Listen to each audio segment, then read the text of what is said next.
Okay, go ahead. I just want to grab this last verse. This is Mark 11, jump down to verse 21. Marvel not at the works of sinners, but trust in the Lord and abide in thy labor. For it's an easy thing in the sight of the Lord for the Son to make a poor man rich. John, that's fair. And I grab that because, just to further back on what the brother was saying, because in them times, the Most High is going to look out for us. It's going to be an easy thing for the Most High to have ravens and different animals come and feed you during those times. It's an easy thing for the Most High to have an angel, because scriptures does say that he will send down Michael the archangel to come down and fight for us. Right. That's God. So there's many marvelous acts that the Most High can perform, and all you have to do is just have faith in it. But this is 1 Thessalonians 5 and 6. I'm just leaving it now. Actually, you I might need it that again. verse. Is that you know what that 1 Thessalonians 5 and 3? But before you grab that, do you know where the scripture is in Kings, where it talks about the 17? Can you grab it says 2 Kings, right? 1 Kings, grab 1 Kings 17 and 6. Okay.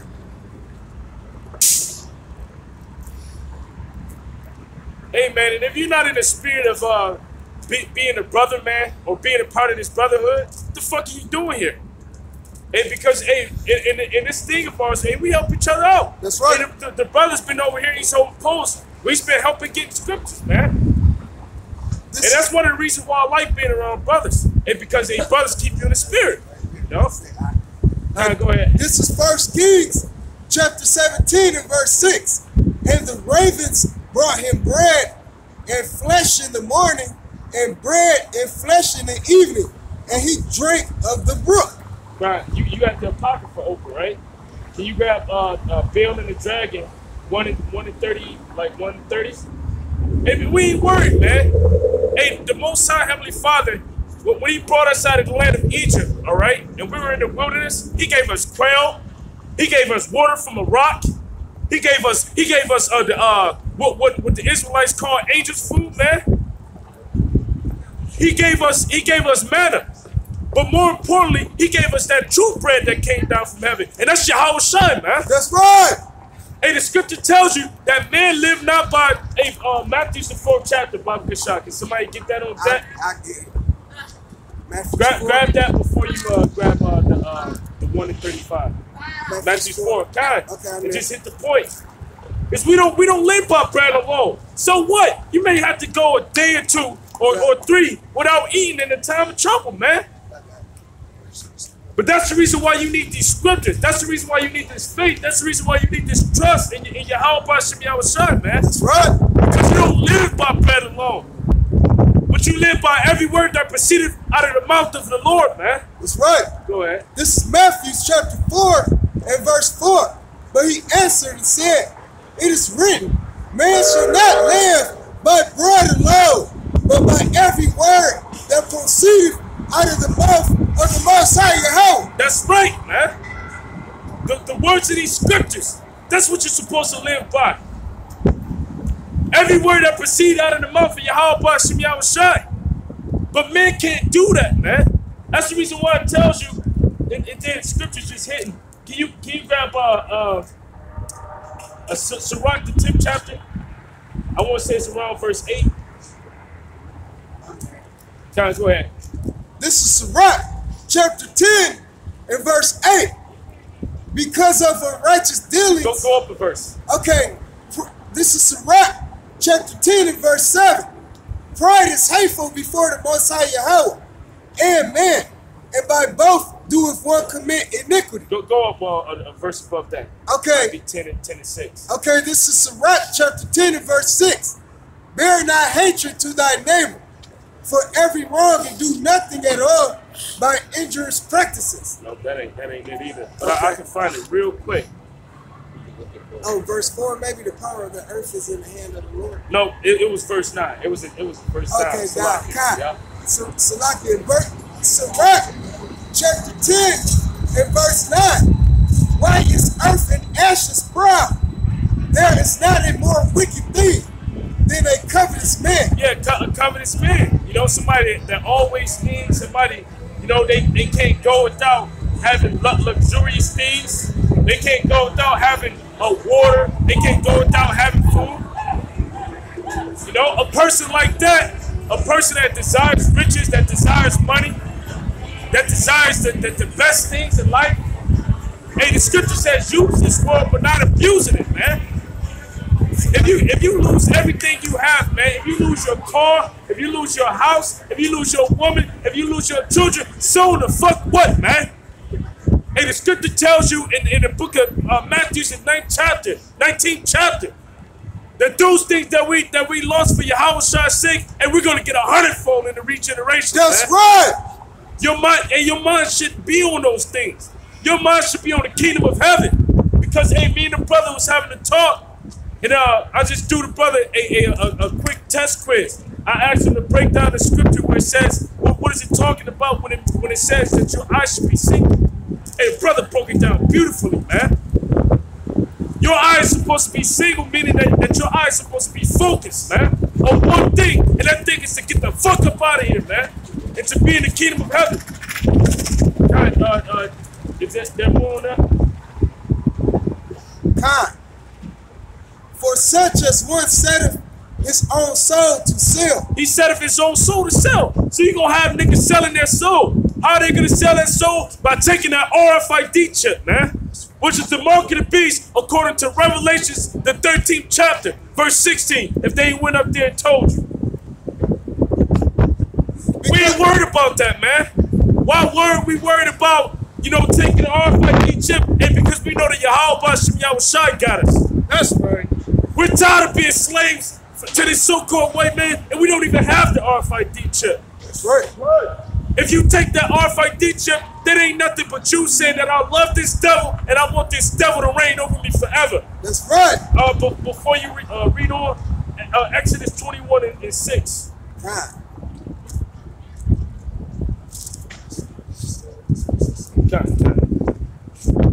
It's like that. Exodus. Oh. I'm right there. This is Exodus chapter 21 and verse 6. Then his master shall bring him unto the judges. He shall also bring. So start up a verse or two. This is Exodus chapter 21 and verse 4. If his master have given him a wife, and she have borne him sons or daughters, the wife and her children shall be her master's, and he shall go out by himself. And if the servant shall plainly say, I love my master. Hey man, if you gotta go out by yourself and only you get saved and only you believe, and your woman wants to take your children and she wants to serve this devil, and she wants to get the RFID chip, hey man, so fucking what? Hey, fuck that bitch, man. That's right. You know, and that shows you that she never loved you. She in that spirit of Job's wife. You know, curse the Most High and die, man. We don't need these women, man. And the Most High can give us women, other women. That's He right. can give us women of the other nations. Hey, some of us brothers, hey, we love them Ishmaelite women, man. You know, a lot of them, they dress modest. Their hymens are intact. We don't want no women that had, you know, 10 and 15 rods up in them. That's right. You know? We're going to have new purified bodies. We want virgins. We don't want no bacteria. You know? No gonorrhea. That's right. From gonorrhea. One of those MBs. There's probably an MB out there with that name, gonorrhea. Yeah. Hey, go ahead, Back in Sirach or Exodus. Exodus. Okay. And if the servant shall plainly say, I love my master, my wife, and my children, I will not go out free. Then his master shall bring him unto the judges. He shall also bring him to the door or to the doorpost. And his master shall bore his ear through with it all, and he shall serve him forever, man. God, and he shall serve him forever. And that's the spirit that a lot of these jakes are going to be in. They want to serve their master forever. Their master being Esau, and that's the reason why they're gonna sell. They're gonna sell their souls, man, to this devil and take that RFID check. God, but we ain't worried about it, and we know that the Most High can provide, man. We're not gonna provoke the Most High like our people did back in the wilderness. We're not gonna say, okay, well, we have fish enough or we have food enough in America. You know, can the Most High furnish a table in the wilderness? We're not in that spirit, man. So fucking what, man? If the Most High had it to where you had to starve to death to show your faith, and the Lord is the one who gave you your life, He's the one that can take it away, and He's the one that can give it back, man. That's right. And show your faith. Because right at the brink of death, when you think that you're about to die, and the Most High can teleport a brother to bring you some food so that you can be full. And He did it for Daniel, man. And the Most High will never forsake you, man. The scripture says that I never seen the righteous forsaken or his seed begging bread. Go ahead with that, and Bill. Spell the dragon. Yeah. The 30th chapter, or 30th verse. Now when the king saw that they pressed him sore, being constrained, he delivered Daniel unto him, who cast him into the lion's den, where he was 6 days. And in the den there were 7 lions, and they had given them every day 2 carcasses and 2 sheep, which then were not given to them to the intent that they might devour Daniel. Kind of Esau got torture devices, man. He got scenarios that he's playing out in his mind to do the same thing, to toss brothers in lions' den, toss brothers in furnaces, and he got guillotines for brothers, you know. And you gonna have to make a choice the same way that Daniel did, the same way that the other 3 brothers that were in Babylon with Daniel had to do. Azariah, Mishael, and Ananiah. You're going to have to make a choice. Either you're going to serve Yahweh Bashim Yahushai and be threatened with your life being taken away, or either you're going to serve Esau, man.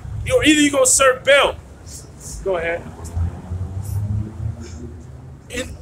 Now there was in Jewry a prophet named Habakkuk, who had made pottage and had broken bread in a bowl and was going into the field for to bring it to the reapers. But the angel of the Lord said unto Habakkuk, Go, carry the dinner that thou hast into Babylon unto Daniel, who is in the lion's den. Hey. And Habakkuk said, Lord, I never saw Babylon, neither do I know where the den is. Then the angel of the Lord took him by the crown and buried him by the hair of his head, and through the vehemency of his spirit set him in Babylon over the den. And Habakkuk cried, saying, O Daniel, Daniel, take the dinner which Yahweh has set. And Daniel said, Thou hast remembered me, O Yahweh, neither hast thou forsaken them that seek thee and love thee. So Daniel arose and did eat, and the angel of the Lord set Habakkuk in his own place again immediately. So the Most High can make things happen. You know, in a time of trouble, you can think that you're at the brink of death, and if you're being steadfast, if you're maintaining, if you having faith and you're trusting in Yahweh Bashim Yahushai, I remember an analogy that this brother used to make all the time, and you could be at the brink of starvation, and there could be a pork hot dog, you know? God, that could be a golden hot dog, you know, with all of the condiments on it just sparkling. You know what it look like an auras around that damn thing, man. Yeah, and it say pork in big capital letters, man. You know, and you walk right past it. Or you could be at the brink of on your way out. Like, I don't know if y'all saw Paul Walcott, but he suffered from some kind of disease, and if his sugar was low, you know, basically he almost died. You know, so he fell on the floor, and he saw a sucker and shit that had all kind of linen had all kind of lint on it, man. And he took the candy and popped it in his mouth. You know, you gotta hold on firm, man.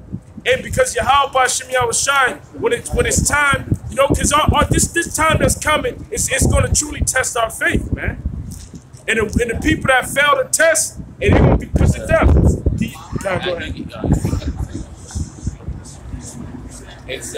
John, you grab your precept, because I'm gonna have the brother. Can you get that Ezekiel? You hold anything? No.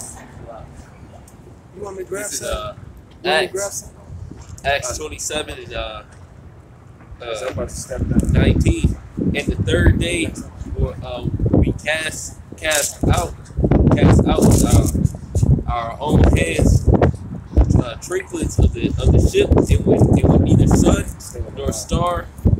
In many days appeared no small tempest on us. All hope that we should have been saved was taken away. But after long abstinence,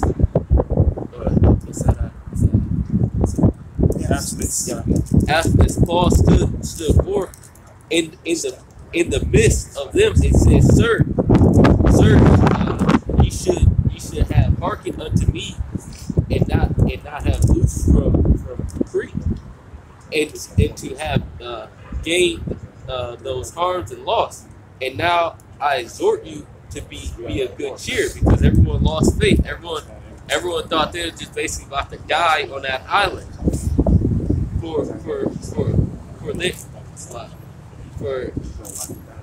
For there shall be no loss of any man's. Well, there was on the boat still. The boat was fucked up. No loss of any man's life among you, but of the ship. So the ship was going to be lost.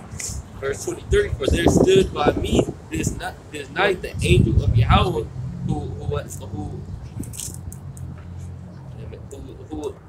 whose I am and whom I serve.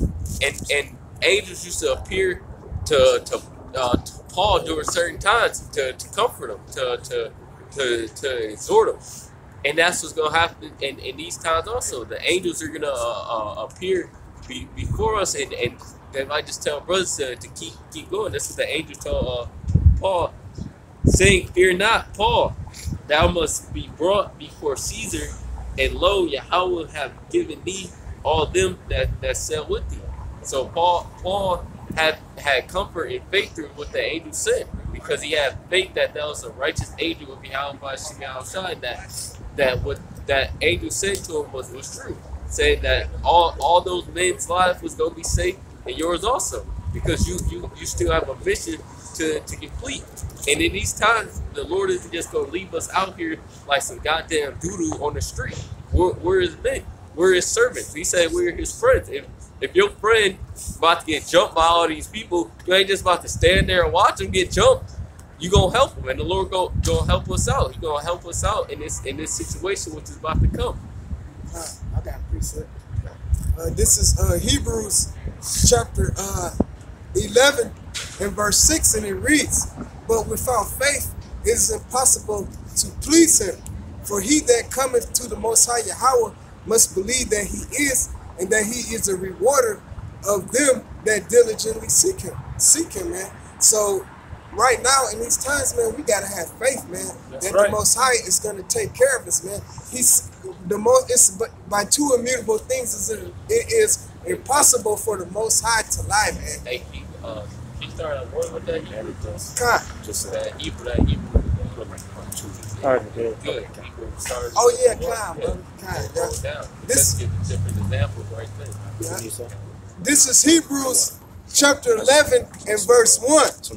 Now faith is the substance of things hoped for, the evidence of things not seen. And that's faith, the things that aren't seen. We can't see the angels. We don't see Yahweh Shem Yahushai, but we know he's there.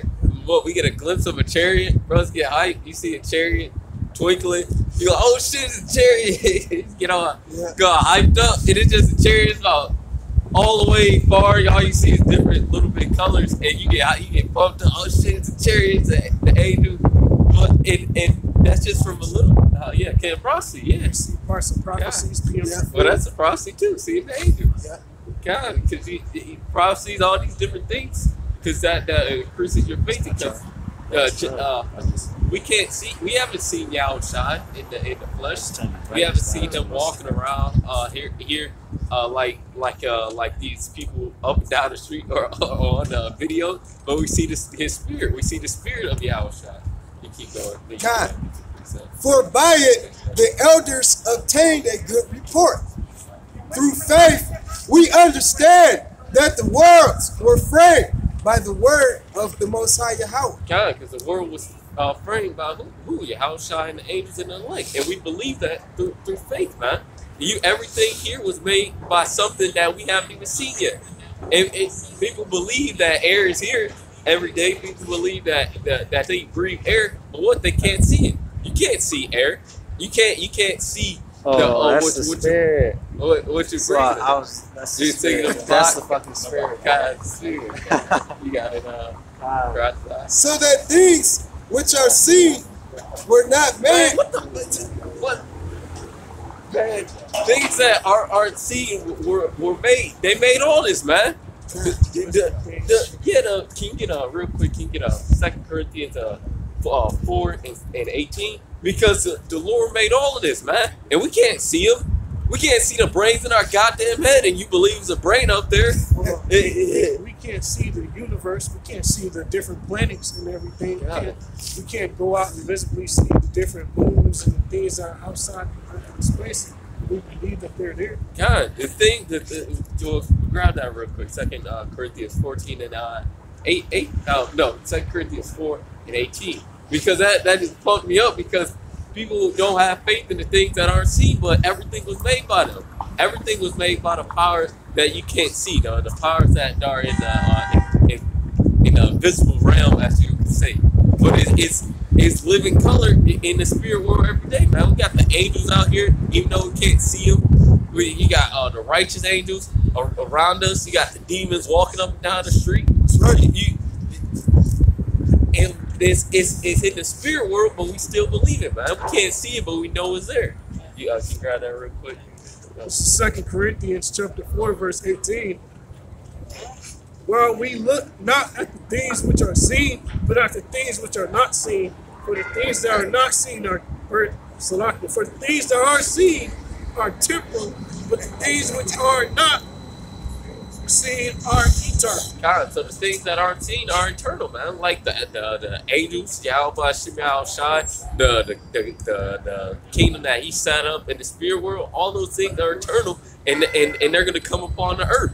Like the Lord says, saying in the prayer, as it is in heaven, make it on earth. Roughly paraphrasing. Because what was the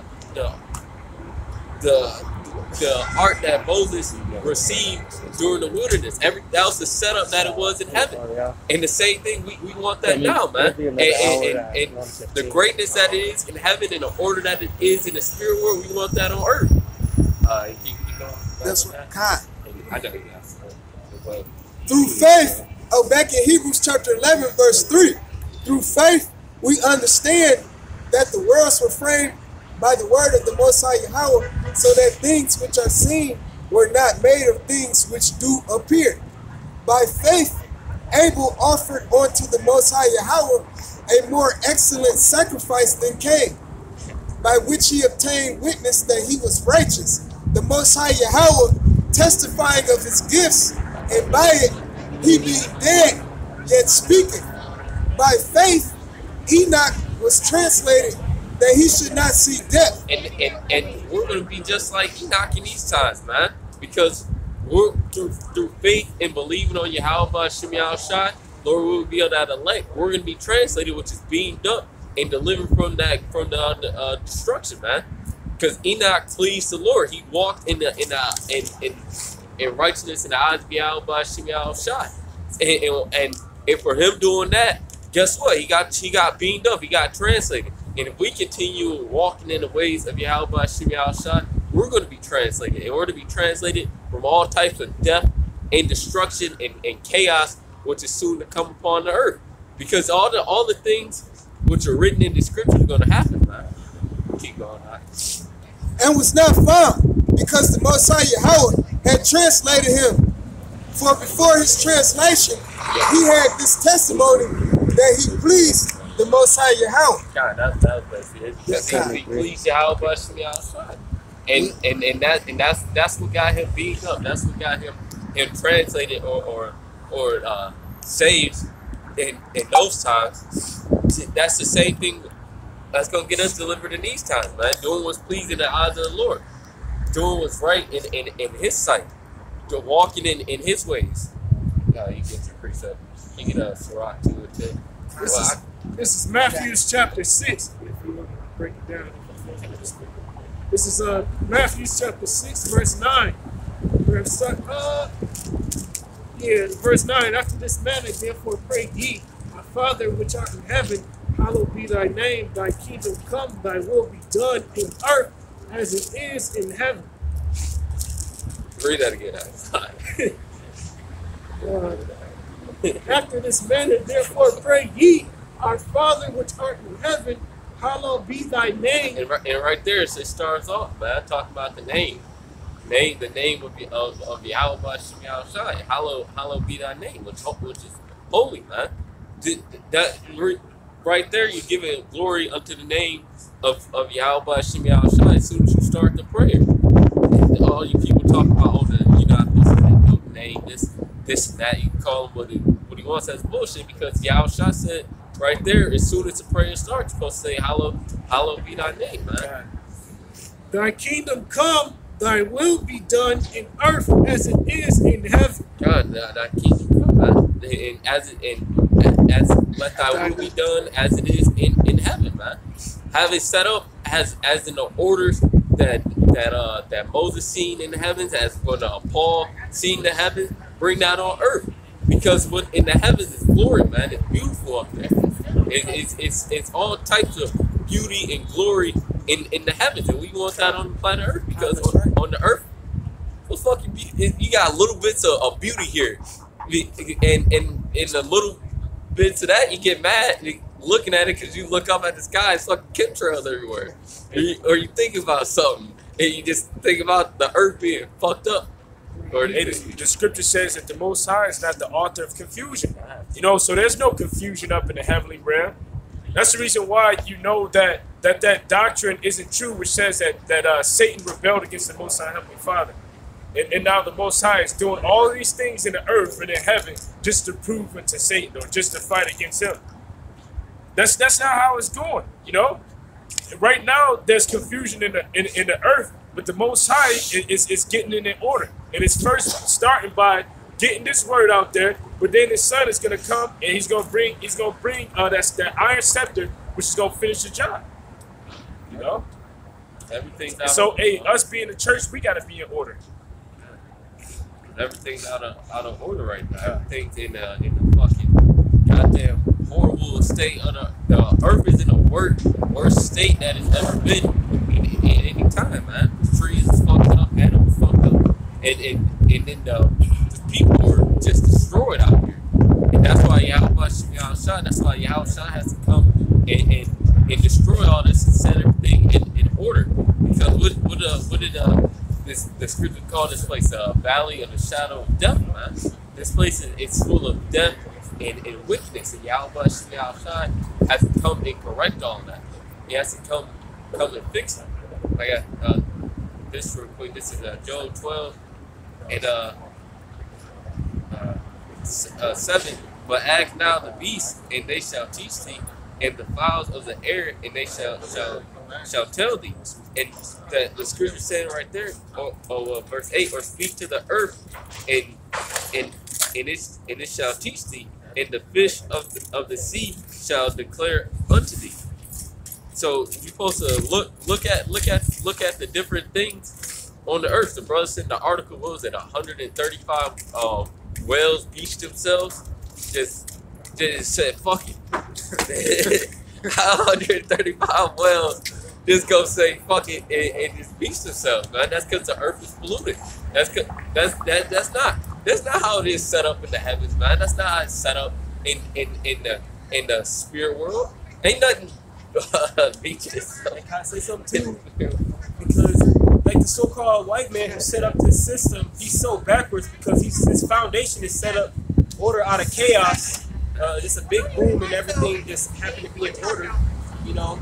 But now you see order even in this system set up. You have the diet. They teach you in school about the diet pyramid and stuff like that. You know what you should have in a balanced diet and what you should be having the time of day, breakfast, lunch, and dinner. That's order, you know. And then the so-called white man teaches you that there is no order, but everything is order. You have that in the animal kingdom. You know what I'm saying? Certain animals eat each other, and certain animals are scared of each other. You know what I'm saying? That are prey.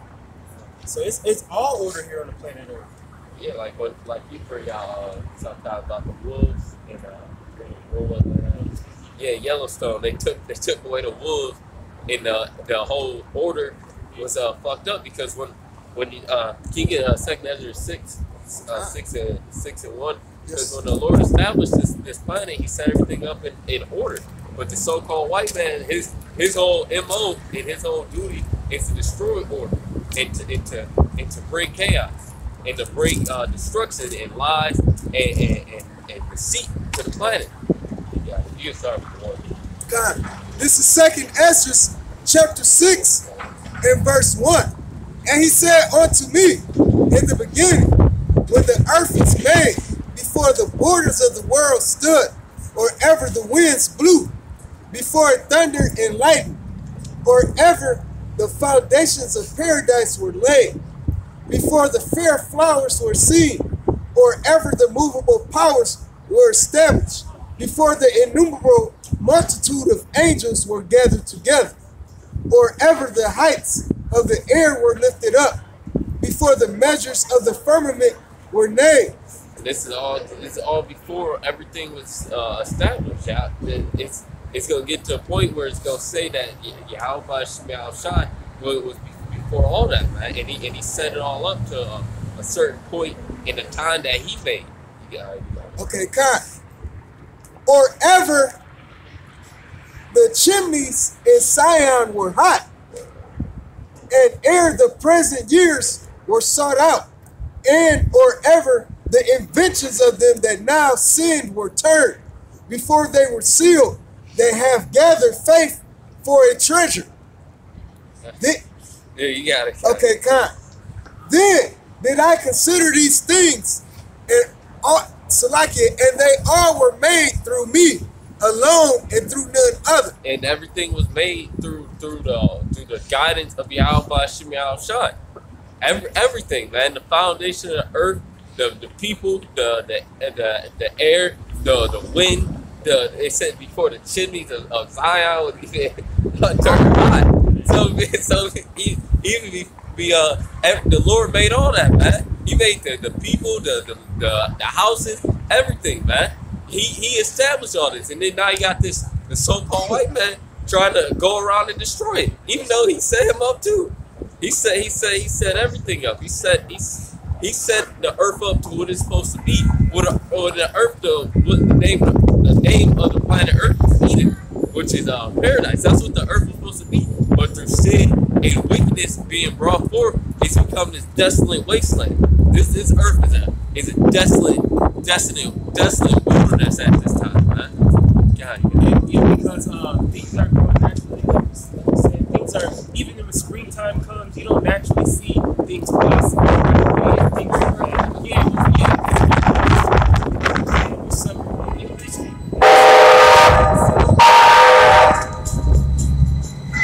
Hey, but like the scriptures say, He set up the wicked for the day of judgment. So the so-called white man, you know what I'm saying? He's doing what he's doing. So at the end of the day, when the dust clears, he's going to be there to play the role of the wicked.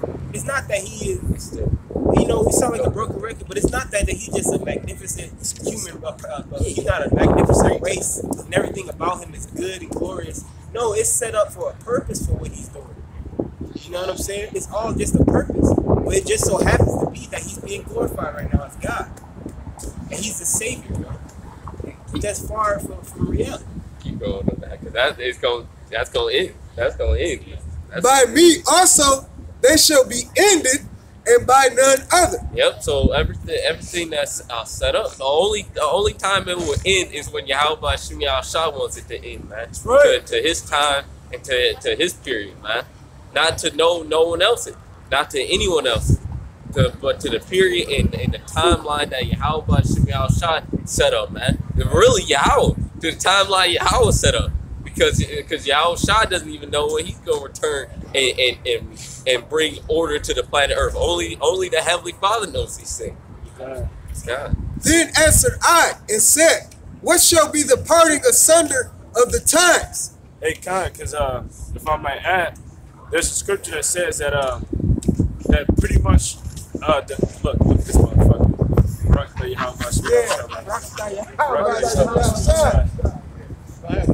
Yeah, fuck yourself up bad. Hey, but I saw all of it too. Hey, I wish there was a car behind this fucking Elamite. But the scripture says that the earth is the Most High's, and pretty much he's in control of the rules that are set up. And it says that he take down one, and he set up another. You know?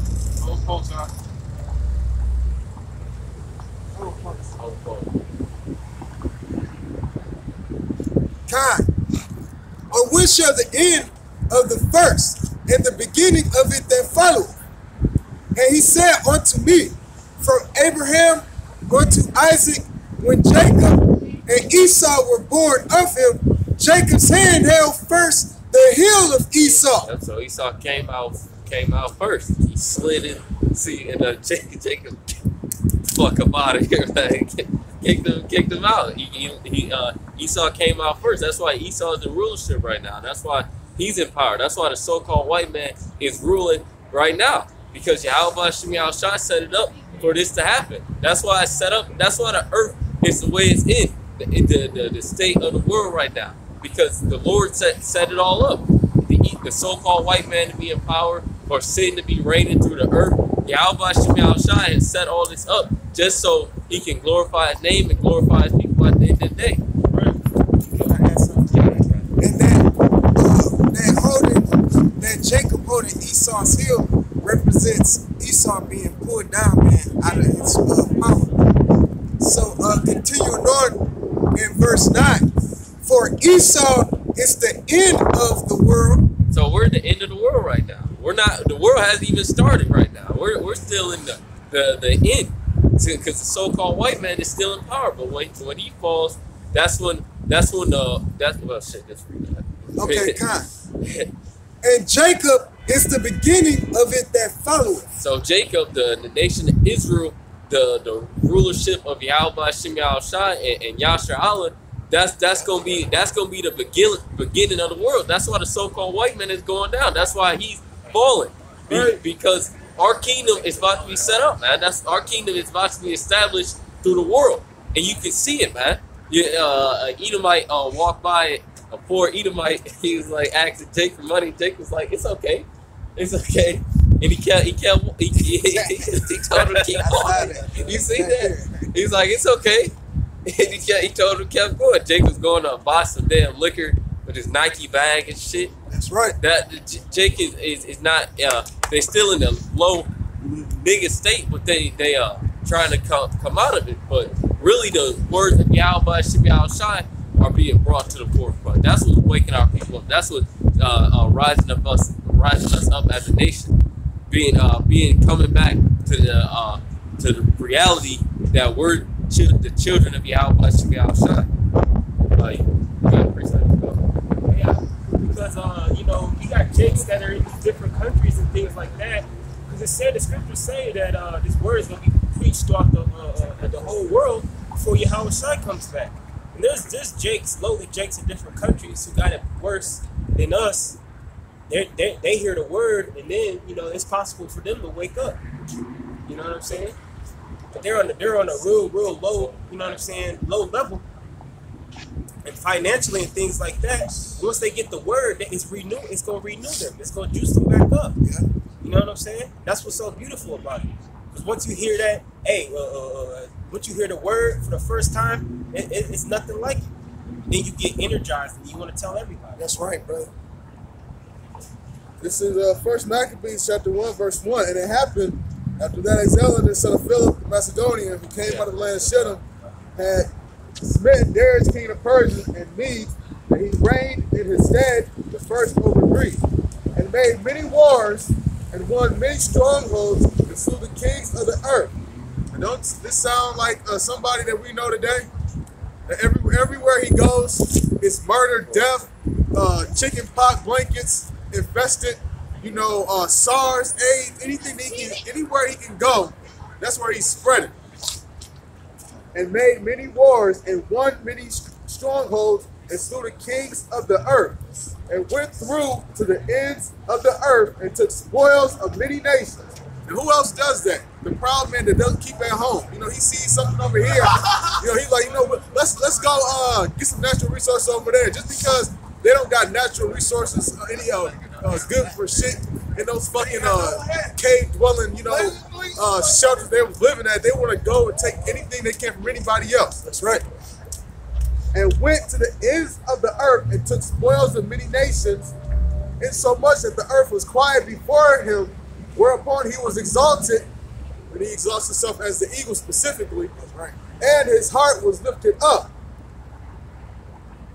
Verse 4, and he gathered a mighty strong host, and ruled over countries and nations and kings who became tributaries unto him. And even to this day, they get the UN, they 10 horns, they got different nations coming together. They'll bring all type of nations to be in their army. This is what they was doing back then. So this is nothing new under the sun. They still doing the exact same tactic over and over. This earth is getting tired of these punks. Yeah, that's right.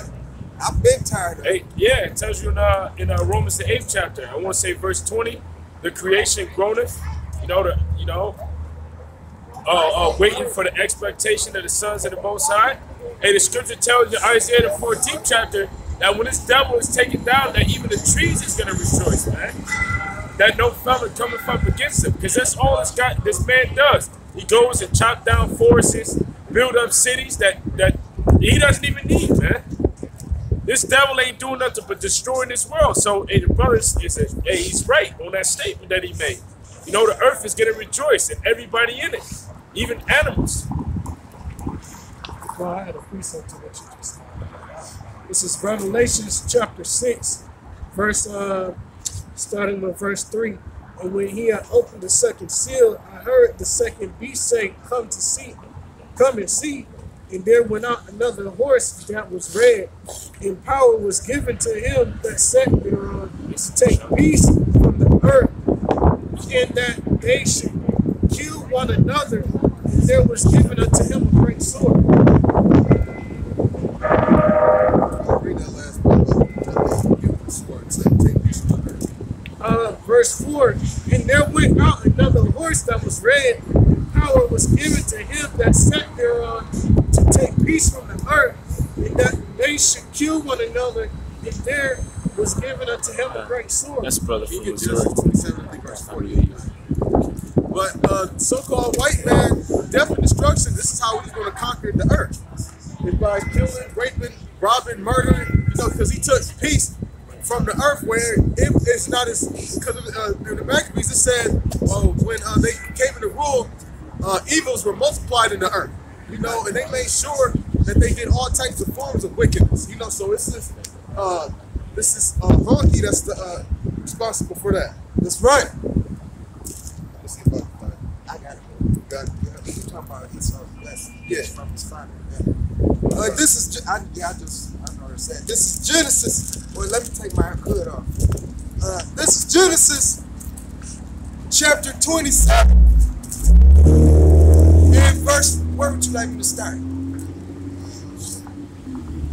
38. Okay, God. This is Genesis chapter 27 and verse 38. And Esau said unto his father, hast thou but one blessing, my father? Bless me. So Esau, the progenitor of the Edomites. Go ahead. God.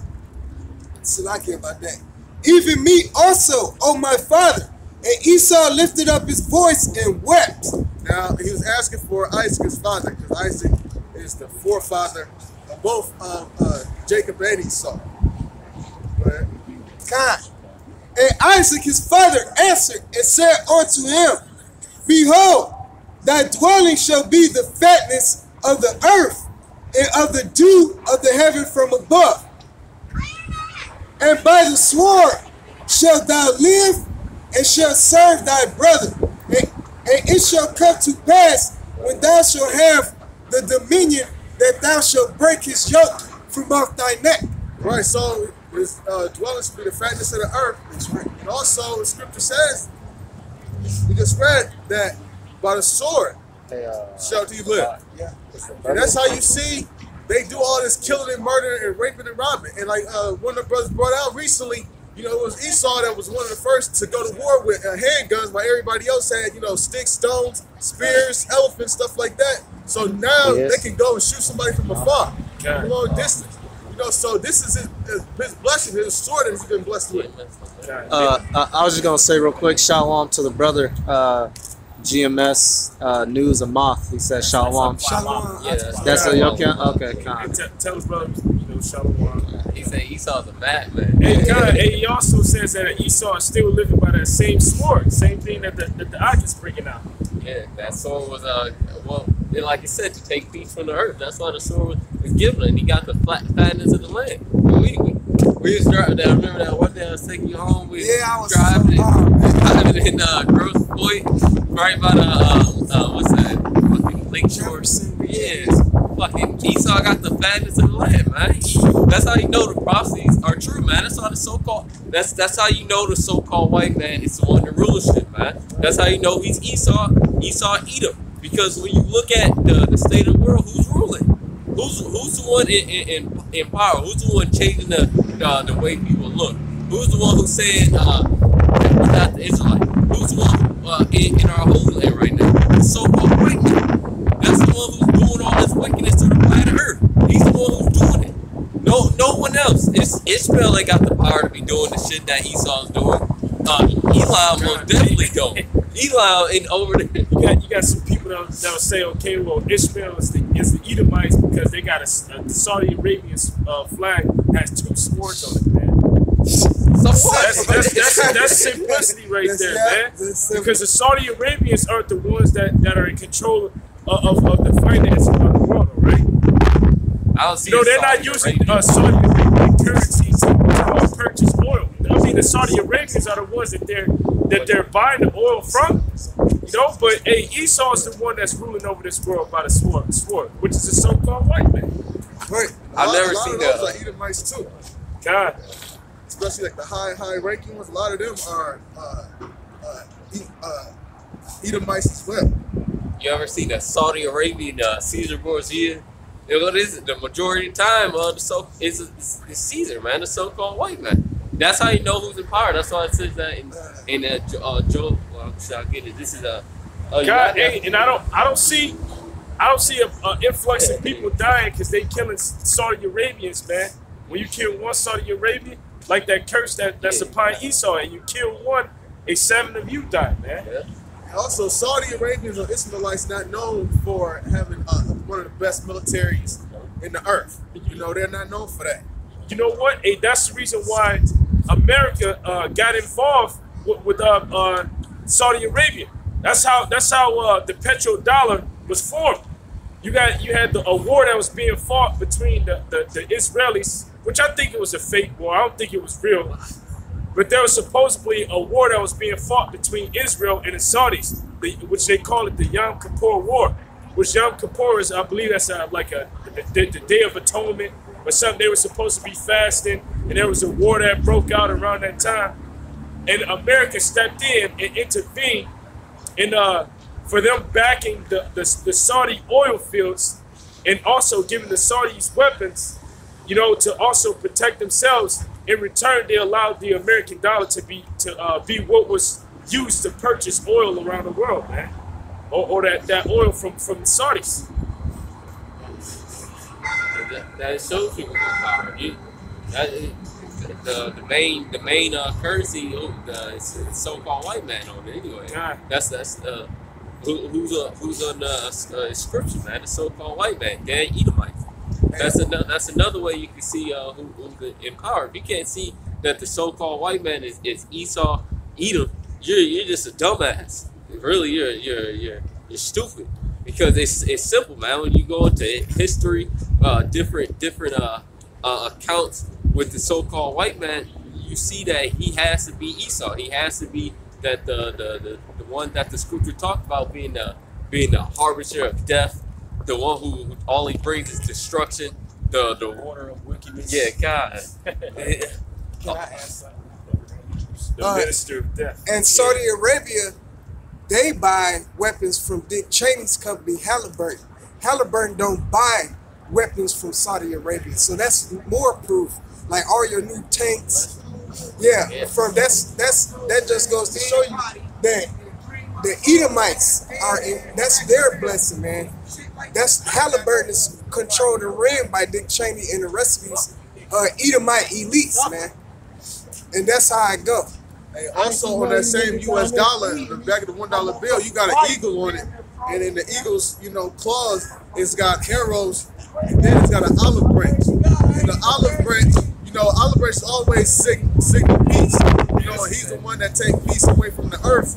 And also in the same other claw, he got arrows. Arrows are used for war. So this is the same, honky that takes away peace from the earth with his weaponry. Well, one of America's main exports are guns. Is guns, tanks, and helicopters, and basically what you use for military, what you use for war.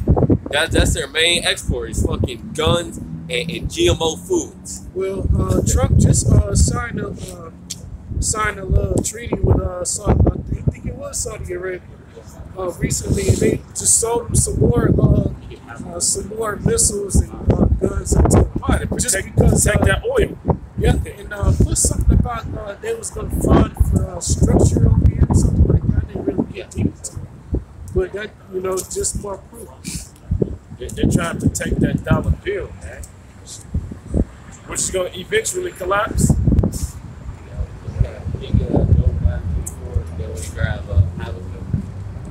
Which one you want first? He got Okay. It's the book of Job, chapter 9, and 24. It says, the earth is given into the hand of the wicked. He covereth the faces of the judges thereof. If not, where and who is he? The earth is given into the hands of the wicked, man. The one who they put out through the entire world that he's the chosen people, that he's the children of the Most High. That's who's in power. If not him, where and who is he? If it's not the so-called white man, who is it?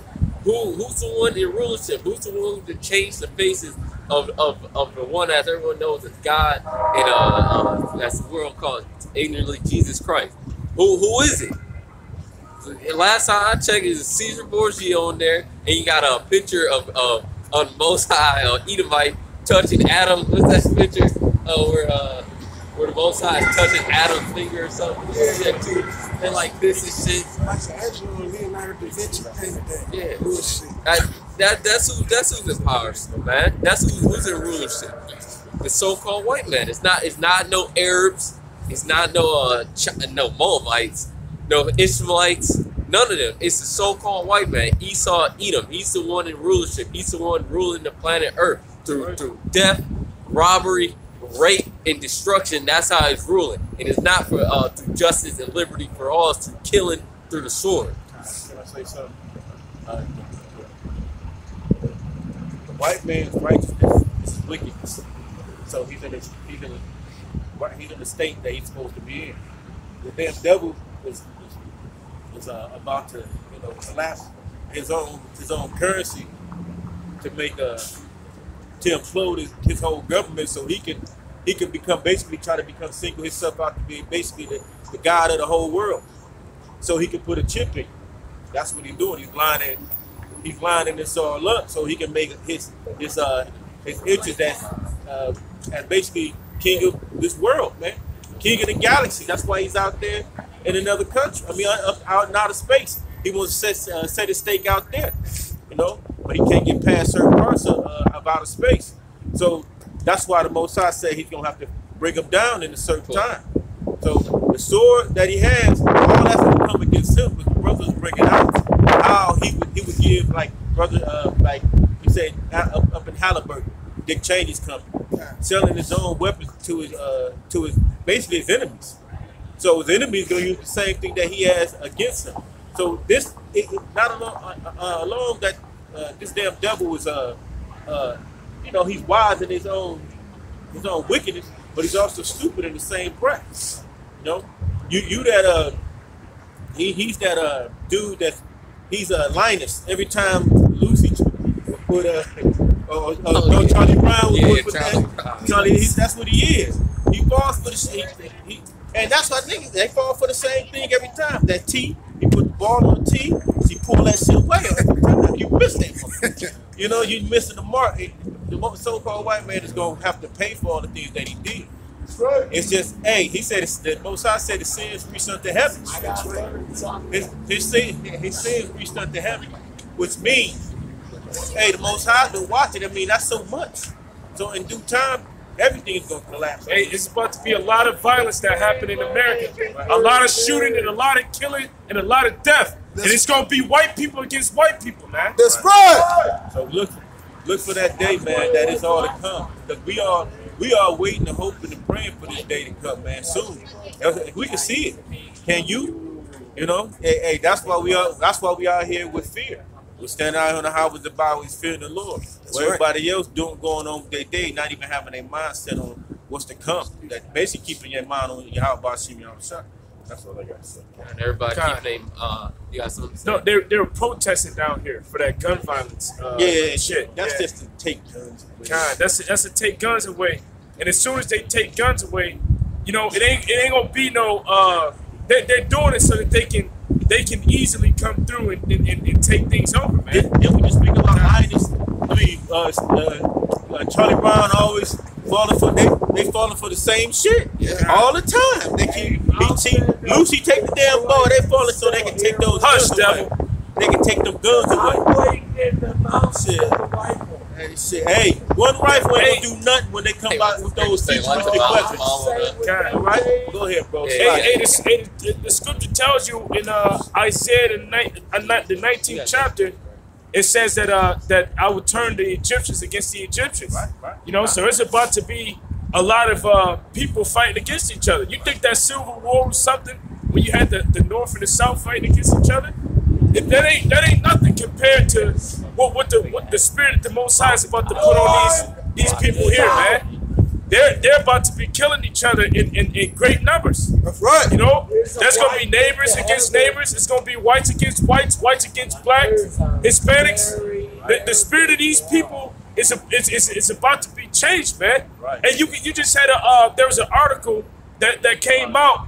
There was a woman who was she was exiled from the Jehovah's Witnesses, and she killed her whole family, man.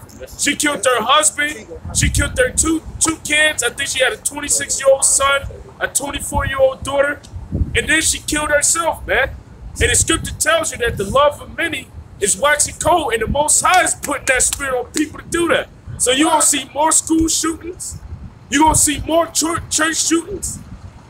And but also to say this as well, a lot of those are false flags, like that bombing down in Austin. That shit was fake, man. We know that was set up by Esau because he wants to come through. He wants to make you afraid, and the solution is gonna the end all be all is gonna be to take that RFID chip.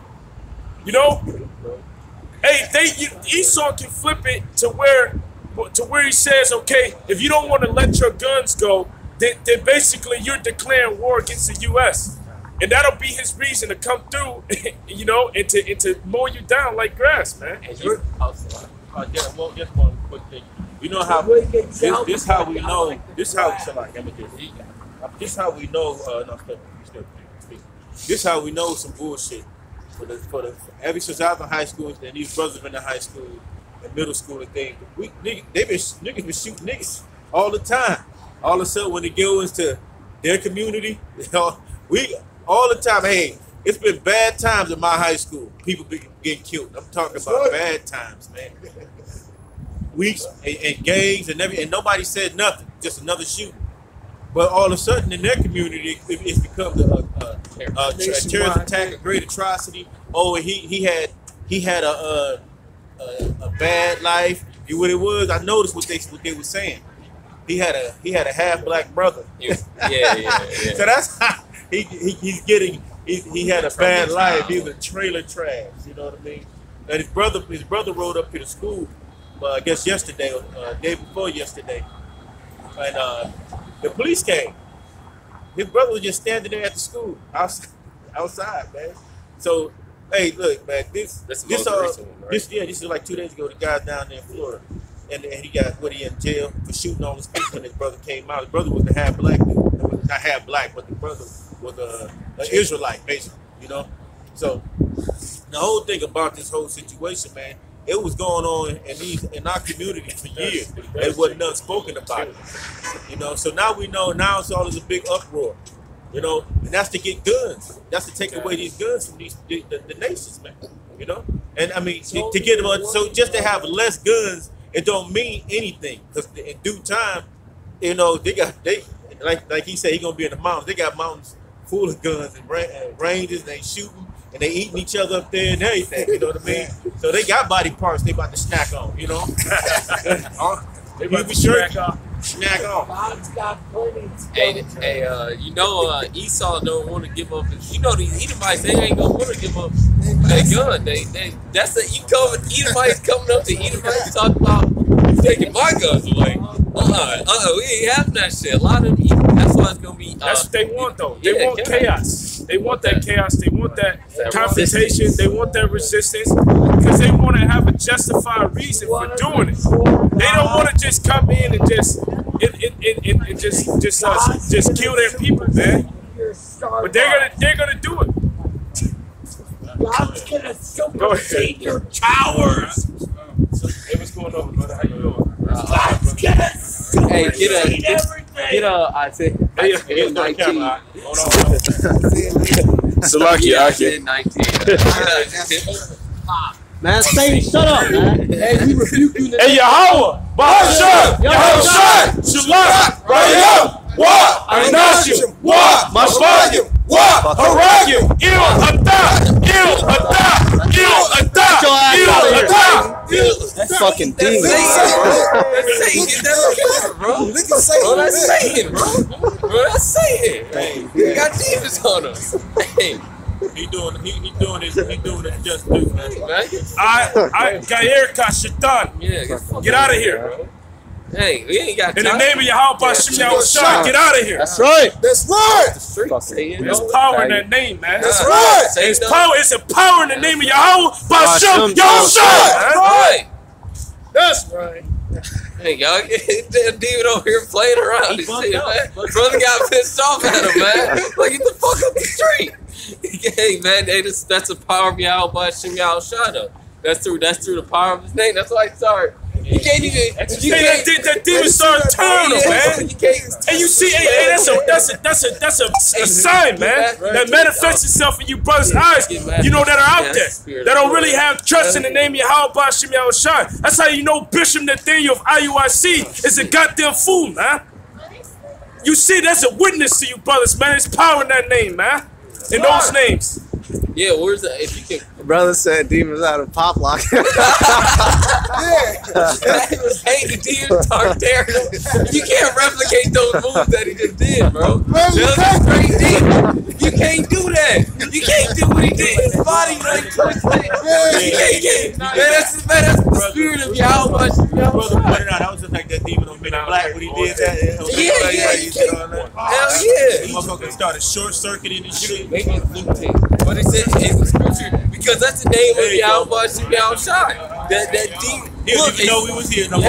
Man, he's crazy. I don't even know we was here anymore. And that's blowing my mind right now, bro. That's because you can look. You know, it was like a live exorcism right there, man. Well, because the scriptures say we're going to be casting out demons, like the brother did. They turned up on him and rebuked him in the name of Yahweh Bashim Yahushua. He casted out that demon.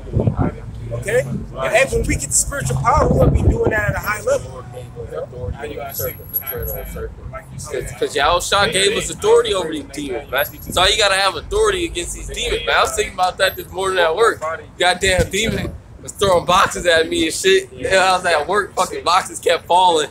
I'm like, man, how the fuck this line just move up? Ain't nobody just touch it. And then Satan, I'm like, man, I'm tired of it. I be thinking like, man, I ain't afraid of demons, man. You can't be afraid of these goddamn demons. The demons are under us. Because that's through the spirit of Yahushua, man. You can't be afraid of them. You gotta have authority against it. That's what the apostle Jahar start from the apostle on down. They teach us to have authority against these spirits, man, against these demons. Because we're above them, man. Yahushua put us over them. We can't be afraid of these spirits out here. And in the spirits that fuck with your head, you can't let these demons whoop your ass.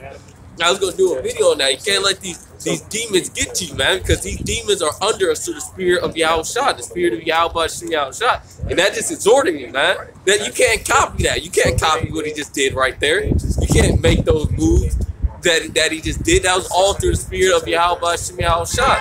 That was all through the spirit of the Lord, and it started through the brother getting on it, and then the curse put on him. And the demons started bugging out.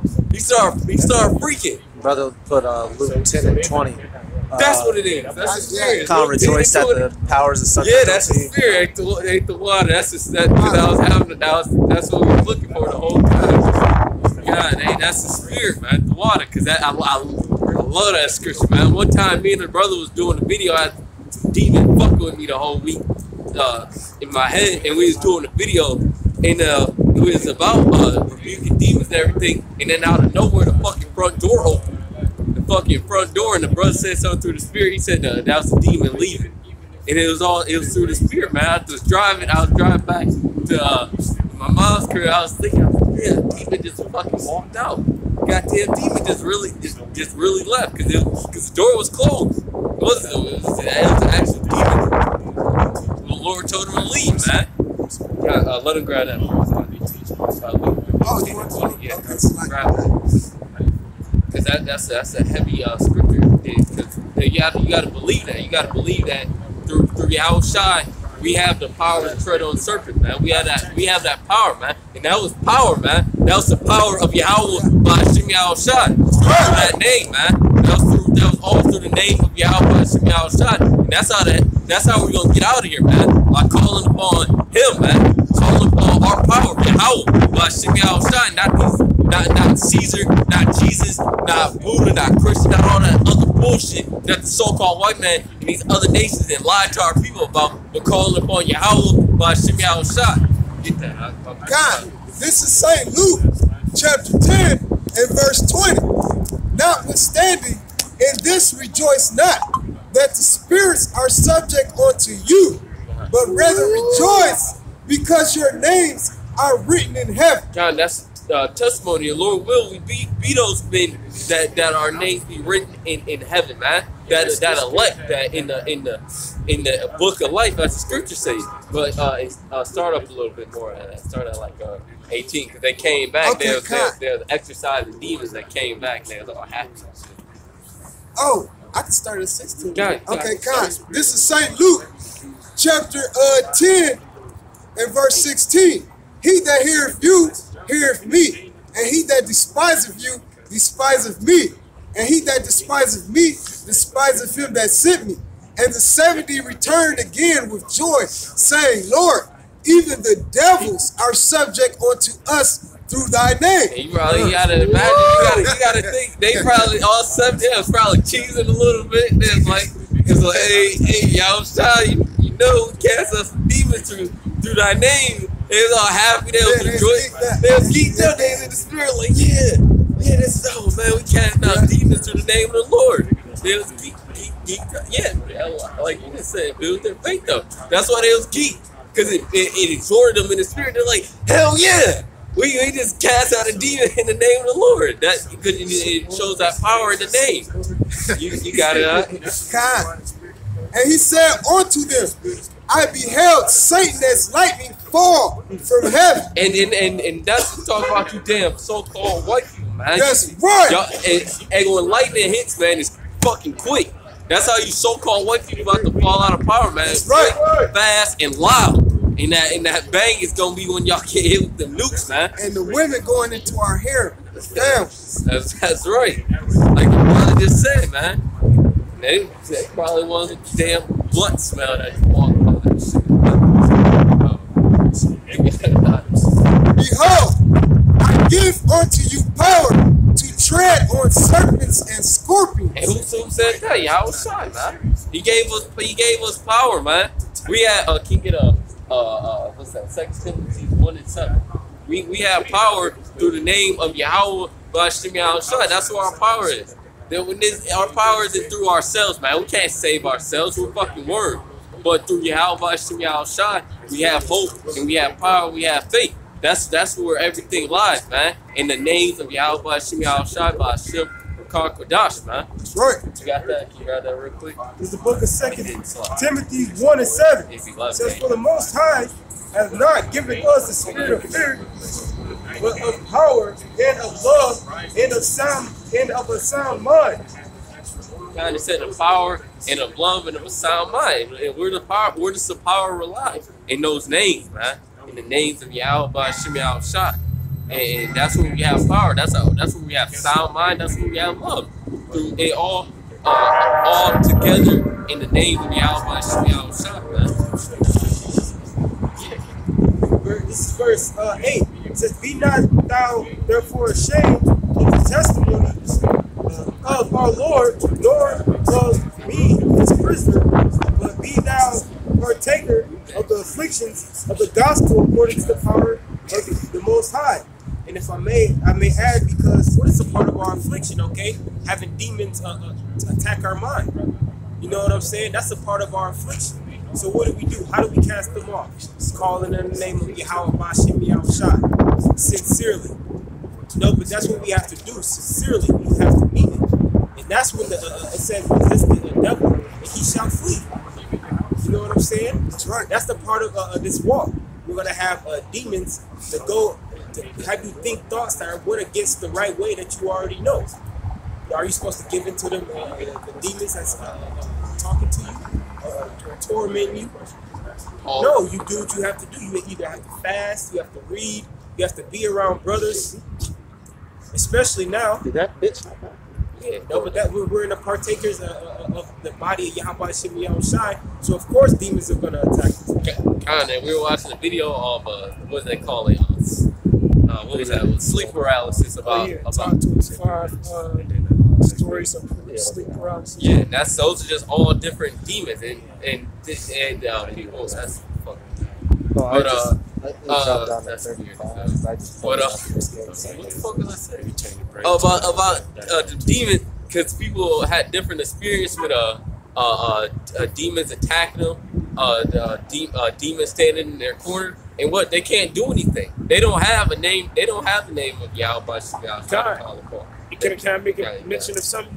And even if they do have the name of Yahweh B'Shem Yahweh Shai, and you gotta have that faith in that name, man. You can't be fearful, all right? You gotta have faith in that name. You had the brothers of Siva in the book of Acts. They were trying to cast out a demon, and they were like, oh, in the name of Yahweh Shai, whom Paul preacheth. And that demon hopped on their ass and whooped their ass, man. They ran out the house naked. You gotta have faith in that name. You gotta trust that name, and you can't be fearful. When you're dealing with these demons, you gotta be very bold, man. You know, you gotta show authority.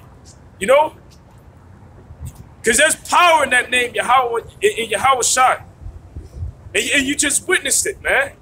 If we were fearful and we didn't truly believe in that name, and that devil wouldn't have left, man. He would have still stayed antagonizing us. But that just goes, that's a faith boost in this time that there's power in those names, man. Those names are true. How did y'all come up with the names? How did y'all learn about the names? Well, we learned them from our apostles and our elders. You know? And when we heard it resonated with our spirit. We believed it. You know? So we have faith in it. First off, the one thing that you learn know, when you get into this knowledge and you learn that you're an Israelite, you learn about the Hebrew language. All right. So that the letter J, the letter U, the letter E, those don't exist in the Hebrew language. So the name can't be Jesus. It can't be Jesus. So if it's not Jesus, then what is the name? So You know? this is Numbers. And then another thing that we learned from our elders and apostles, we learned about the Paleo Hebrew. You know, which is the Hebrew that we spoke during the ancient time, not the Assyrian Hebrew, because the Hebrew that they speak right now is a form of Yiddish. They use the Assyrian characters and they use vowel points. We didn't have those certain vowel points that they use, you know, to make it have a certain sound, like you hate me, or anything like that. You know, the letter V doesn't even exist in the Hebrew. You know, so we go according to the Paleo Hebrew. You know, in the Paleo Hebrew, it pretty much each character makes an I sound, and there's only one character that makes an I sound. You know? I got something to say. The name of Yahweh Shem outside, it matches with faith. That's what you have to do. You have to use that synonymously with the name. You can't just say it like the brother just brought out when they tried to bring out the name. They said Paul's God. Yeah. Go ahead, bring it out. This is Acts 19. Acts 19 and 13. Then certain of the vagabond Jews, which just means travelers, exorcists took upon them to call over them which had evil spirit the name of the Lord Yahushua, saying, we adore you by Yahushua whom Paul preaches. Right. Yeah. So they were saying we saying the name in Paul. Yeah, in Paul, the name that Paul preaches, we say that name. Go ahead. And there were 7 sons of Sabai, a Jew chief, Siva, one Siva, a Jew, a chief of the priests, which did so, and the evil spirit answered and said, Yahushua, I know, and Paul, I know, well, who are you? Yeah, right. Who are you? So it's telling you that the faith, the name of Yahweh Shem Yahushua was always conducted in the faith. What Paul always used was the name of Yahweh Shem Yahushua. And a lot of times when he opened up his epistles, he started with, he said the name of Yahweh always, you know. So through the prayer of Yahweh Shem Yahushua, we believe, because belief goes with faith, and that's mean you have confidence in what you're speaking on. So to speak the name of Yahweh Hashem Yahushua, it's just your power. It's just power that comes, that is the spirit that gives you the understanding that this is the name. You can, if you never let that name go and faithfully keep that name, man, that's part of the power, the spiritual power. When you have that name, because when you, like you said, you can cast out demons in the name. You know, like we just did. Can I finish this off real quick? Rebuke a demon in the name. Yeah. Finish this off real quick because the demons was on a higher level than Let's show you that there's power in that name. Verse 16, and the woman, I mean, and the men in whom, yeah, and the men in whom the evil spirit was left on them and overcame them and prevailed against them, so that they fled out the house naked and wounded. And you're not supposed to let the demons whoop your ass. They ain't supposed to be able to run you out the house. That means you're not having faith in the name. That's right. You get bumpy, you get terrified. Yeah, you running. You get jittery. We in the flesh, you know what I mean? But then you build you come back like, man, I rebuke you. I mean, you have a thought about a brother. You got to rebuke that demon real quick. You have a wicked thought about something out of this, just a wicked thought about anything. You rebuke that demon quickly, man. You know. You can't hold and harbor that, because that becomes some type of hatred when you don't, because now you're agreeing with the demon. You know, you don't want that. Because you got to keep the faith in the name. That name is, actually what the name means is Yahweh. Yahweh means what? Yah, because you got a lot of Israelites that saying Yah out here. When they only giving half his name, the word Yah just goes in the word he. You know, and then you got Yahweh, which means to Yahweh means to exist. Or he to put it all together, to exist, he to be or to exist. So you can't just say in one word.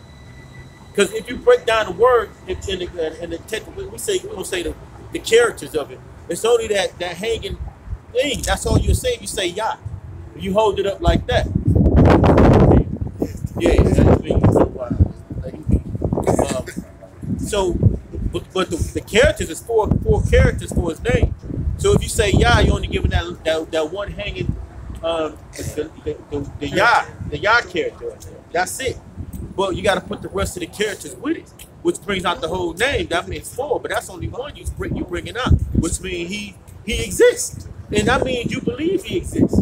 You know, Yahweh Shai, he delivered. To say he was the Yah, and then deliverer. You know, Yahweh Shai. It's a scripture that says, "Those that believe in me must believe that I am." Yeah, that's the same. It's in the name. Right, that he is. So you to believe in Yahweh Bashim Shai, you actually have to understand that the name of Yahweh Bashim Shai is to believe, because all Hebrew words and characters have meanings to it. That's right. You know, and when you have the meaning of a name, like the brother Ariah right here, what the brother name what Lion, you know, like the apostle of Ramlah, it means a lion heart. You know, so you think about that, bro. You can't go with one word and like I would say similar to an Abu in the French, but it's just the Yah symbol that you see. Hey, I can't call you if your name is Durrell. Jesus. Yes, he call you Jesus. But let's go in time not. If your name is Andre, I can't call you Eric. Your name. See, I'm only gonna answer to the name that's given. You can't just make up some shit and say, "Hey, if my name is Carl, I'm not gonna answer to Chaz. You know what I mean? It's not gonna be answering that. I'm not gonna turn around. I'm looking for Chaz. You ain't gonna answer Carlos? Oh, Carlos? No, I'm not gonna answer to Carlos. No matter how close you feel it's gonna be. But think about it. Even spirits want their names specifically changed. Like when you summon up the demons, like if their name is Alexander or Charlie, whatever, they want their name to be saved. Right. Bloody Mary. Yeah, kind of. I used to think, man, that was my dang. The spirit. That thing back in the day was that was some wicked. Things was wicked back in the day. They used to, man, forget that. Anyway, the name is power. Go ahead. I was gonna say Matthew 21. God, you know, bro. Let me grab that real fast. What his name mean? God, because his name was given to him as a moment. You know, it's to predict what our Lord and Savior was going to come and do. So this is Matthew's 1:21, which reads, it says, "And she shall bring forth a son, and thou shalt call his name." And it says right here in the English, but we know the true name, Yahweh Shai, for he shall serve his people, and he shall save his people from their sins. So what he gonna do? That's what he gonna do. Save his people from his sins. So that means the word Yahweh Shai means he deliverer. You know, and that's what it means. So it means to say he's gonna deliver. He's gonna be deliverer of his people. That's what it's saying in the scripture. He's gonna save them. Can I grab another precept? Grab another one, bro. Because that's the reason why we encourage to get into the Hebrew. You know, that's nothing. We're Hebrew Israelites. You know, Hebrew is our language. Matter of fact, when you go to Acts the 26th chapter, right? Grab it. I was intending to get Numbers the 13th chapter. Exactly, it's the spirit. You know, this is Acts 26, and reading from verse 12, it says, "Whereupon, as I went to Damascus with authority and commission from the chief priest," this is talking about Paul. It says, "At midday, O king, I saw in the way a light from heaven above the brightness of the sun shining round about me, and them which journey with me. And when we were all fallen to the earth, I heard a voice speaking unto me saying in the Hebrew tongue, Saul, Saul, why persecutest thou me? It is hard for thee to kick against the pricks. So that was Yahushua speaking to Paul. When he spoke in the Hebrew tongue. You know, so Hebrew is our language. We're supposed to get into the Hebrew as much as we can. Yeah, brothers may not be able to speak it fluently. Some may be able to speak it better than others. But we all should have a working knowledge of that language. We all should be able to go to certain verses and to go into the Hebrew and to get a better understanding of it. Like, for an example, if you're reading Numbers the 13th chapter, right? You should be able to go into the Hebrew and to get a better understanding of the name of Hosea. You know, which his name was turned into Joshua. I got that. But when you get in the Hebrew, you see that it has a different pronunciation, or it has a different sound than the way that you would read it in the English. Got it. It's Numbers 13 and 16. These are the names of the men which Moses sent to spy out the land. Moses called Hoshea, which in the Hebrew would be Hawashai. Read 8 and then jump down to 16. Okay. Numbers 13 and 8. And of the tribe of Ephraim, Hoshea, the son of Nun, which Hoshea once again means Hawashai. That's the beginning part. It means deliver. But then Moses, when you go to verse 16, it says Moses called Hoshea the son of Nun, Yeshua, which when you go into the Hebrew, he just put a Yah in front of Hoshea, which would be Yahushai. God, because Hosea means Hawashai. Yep. You know? Yeah. Hosea, when you read the book of Hosea, Hosea's true name in the Paleo Hebrew would be Hawashai, yeah, which means salvation. You know, when you put the Yah on the beginning of it, the name is changed to he's salvation, or he is our salvation, or he is our savior. That name was also given to our Lord and Savior, Yahushua HaMashiach. Hey, but the scripture tells you in Philippians 2 and 9, because there was a bunch of people that had that name Yahushua. You had Yahushua the high priest. You had Yahushua the son of Nun. You had Yahushua, which I believe he was a king over Israel, if I'm not mistaken. But that's the reason why it tells you in Philippians 2 and 10, it says, Philippians 2 and 9, it says that I will give thee a name above all. God, the book of Joshua. So there was other people that had that name. Now, when you get into the name of first of all, when you get into Acts the 7th chapter, Acts 7 and 45, which I'll grab that one. It tells you in Acts 7 and 45. It says, I'll start at 44. It says, our fathers had a tabernacle of witness in the wilderness, as he had appointed, speaking unto Moses, that he should make it according to the fashion that he had seen, which also our fathers that came after brought in with Jesus into the possession of the Gentiles, whom the Most High drave out from before the face of our fathers unto the days of David. Now that's not talking about the one whom the world ignorantly calls Jesus, meaning the Messiah. That's talking about Joshua. So in the New Testament, it calls Joshua Jesus. So that means that the same thing that means that Jesus right there in the New Testament really should be Joshua. Now we know Joshua isn't the way to pronounce it. We know that Yahushua is the true way to pronounce it. You know? You got that precept, right? This thing ain't really hard, man. It's just the fact that God's complicated because they trying to do too much. Really, this is simple, man. God, and this is the book of Sirach in the Apocrypha, chapter 17 and verse 10, and it reads, "And the elect shall praise His holy name." And what do us Akim always say? We say we're the hopeful elect. So we're gonna call on the name of Yahweh. Why Yahweh Shai, man? Kind of, can you grab my second verse 2? Kind it's like 35 or something. Kind. they still stiff. Oh, okay, kind.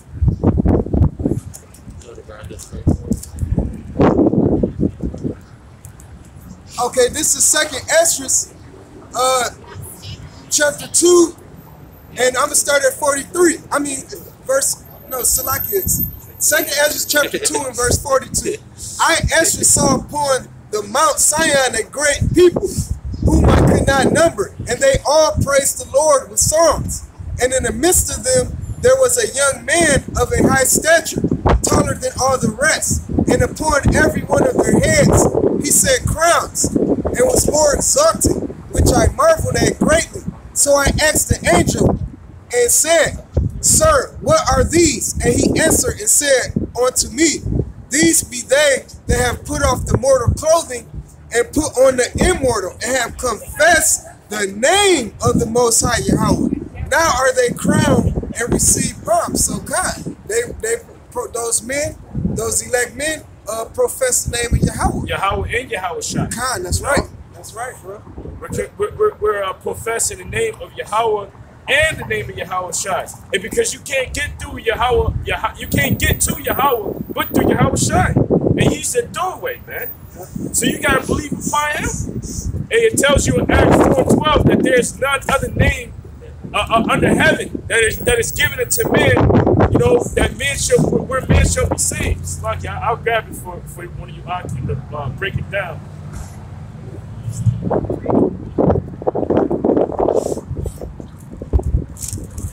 It's the book of Acts, the 4th chapter, verse 12, which reads, it says, Neither is there salvation in any other, for there is none other name under heaven given among men whereby we must be saved. There's no other name in slot. There's no name under heaven other than the names of Yahweh, Shem, Yahweh, where we must be saved, man. Those are the names. Well, we just had a clear example of that, man. If we was shouting the name of Jesus, that wouldn't have happened, man. He was probably started yelling Jesus back at him. He would have probably said something about Jesus, God and Jesus, and would have yelled it back at us. But he started doing a contortionist dance and walked up the street immediately, man. That was the spirit and power of Yahweh, Shem, Yahweh. Those are names that we're gonna have to call upon in these last days, man. I got another one, man. This is Acts 2:21. And it shall come to pass that whosoever shall call on the name of Yahweh Shai shall be saved. Ye men of Israel, hear these words. Yahweh Shai of Nazareth, a man approved of the Most High among you by miracles and wonders and signs, which the Most High did by him in the midst of you, as ye yourselves also know. Right there. The men of Israel, that's who it was for. And they knew about it, man. And a lot of them the scribes and Pharisees were hating on Yahushua because he was going to take away their money and the position they had.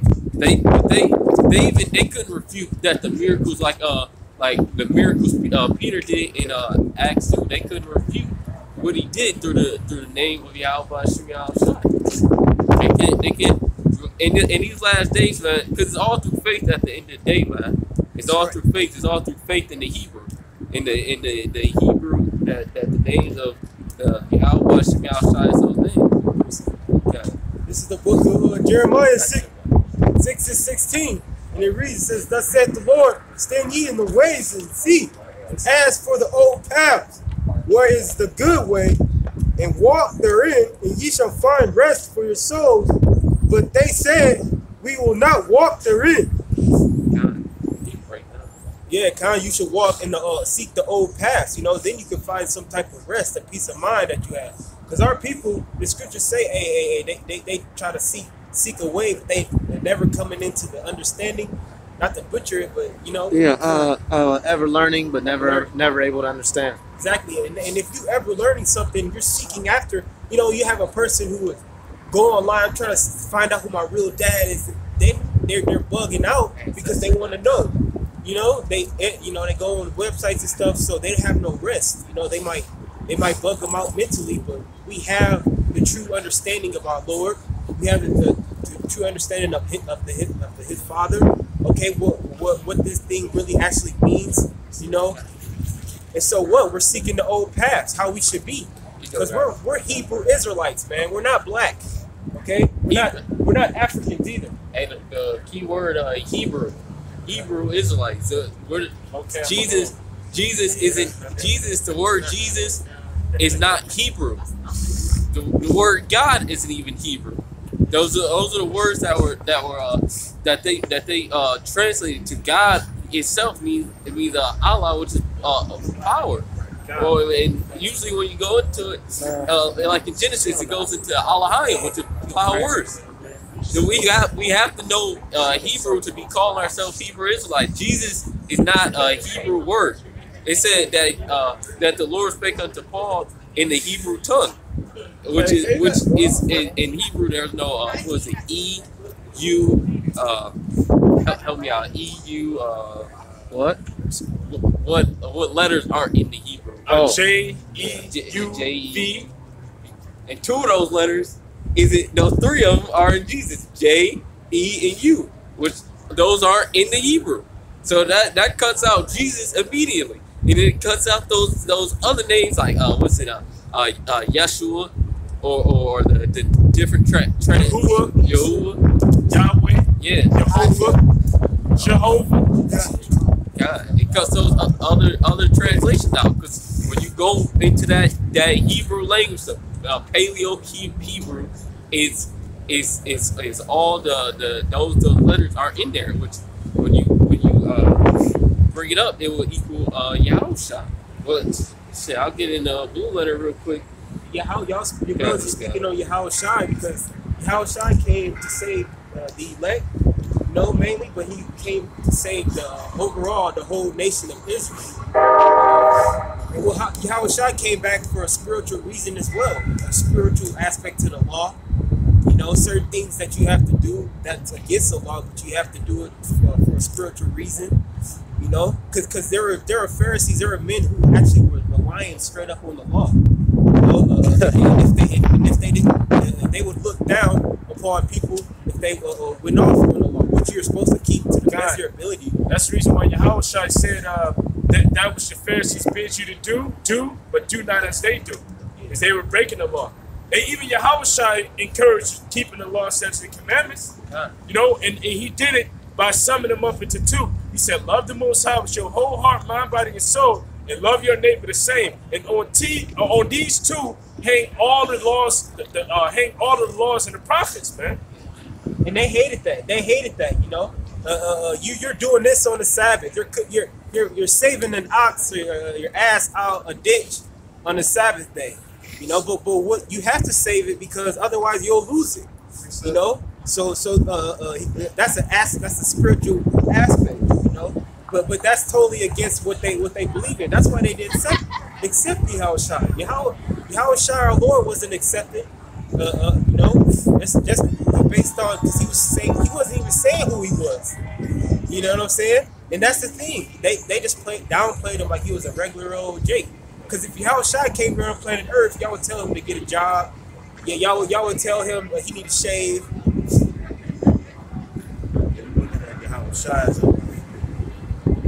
When you get Pharisees and Sadducees, you'll get the ones that's, because they have a little money, they don't really have to deal with,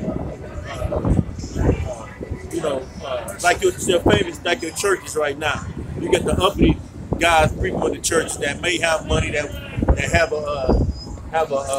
some type of substance, big house or Benz or something like that of that nature, and they got it. They look down on certain people in those people in the churches, and you see, look at us on the streets. You got people that walk up and down these highways and byways, and they look at us, and they say, look, get a job. Why y'all got dresses on, y'all look like this. You see people that you work with, that, oh man, I knew someone right with him. I mean, it's just how they looked at Yahushua, like he was just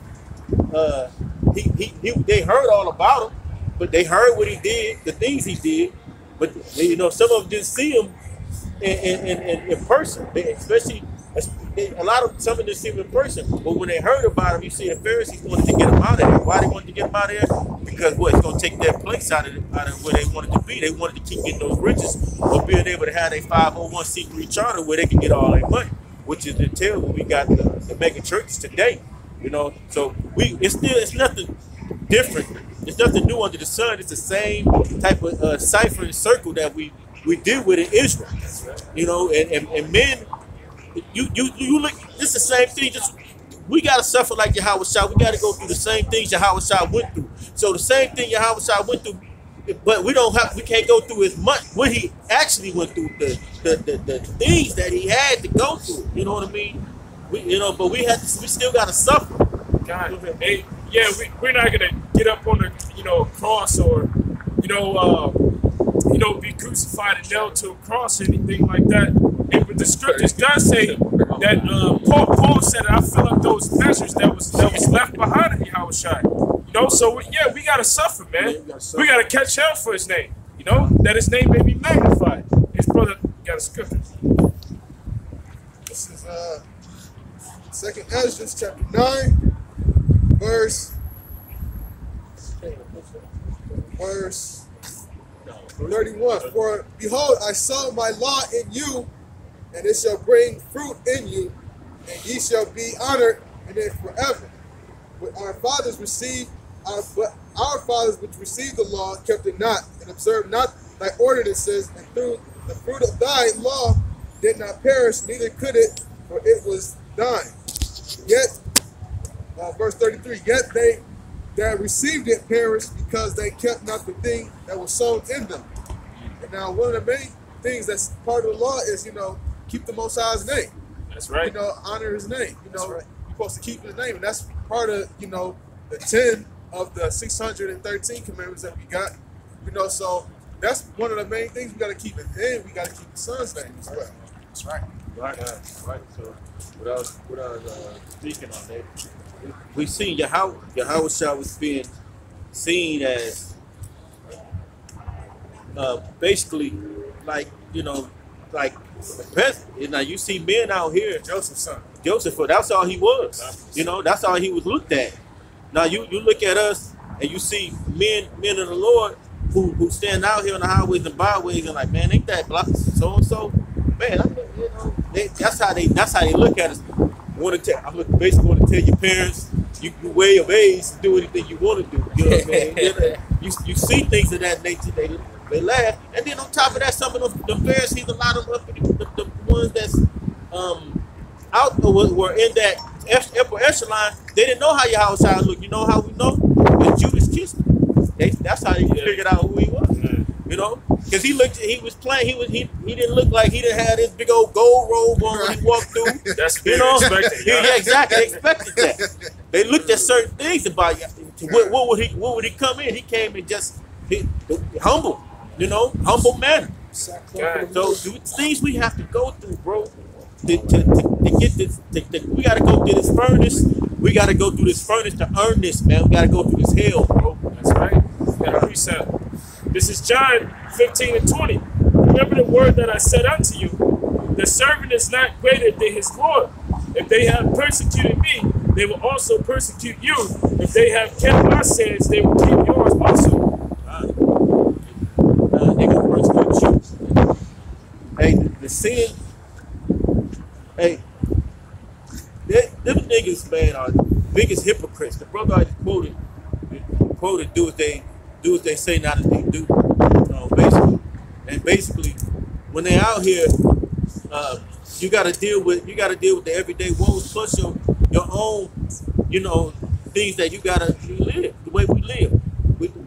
When they went through the scriptures, when they was writing these scriptures or the epistles, and they had to go through all these journeys. Paul had to go through journeys. He was shipwrecked. He dealt with many atrocities. Atrocity is a boat sinking. That's messed up. Things like that, and you still got to go through the whole thing and continue, and still got to give it the fight. You can't give it up, man. There's no reason to stop while you out here, man. stop while you're doing this work. Don't stop. Don't worry about it. Don't worry about what nobody else say. Don't worry about what IUIC bring up, man. You know, because they not bringing out the name of the Lord. Oh, why y'all always debating with them? Why y'all think you can see by their works, man? Because they bringing more people in don't mean shit. Because the quality of their teaching is about what? It's basically to stay here.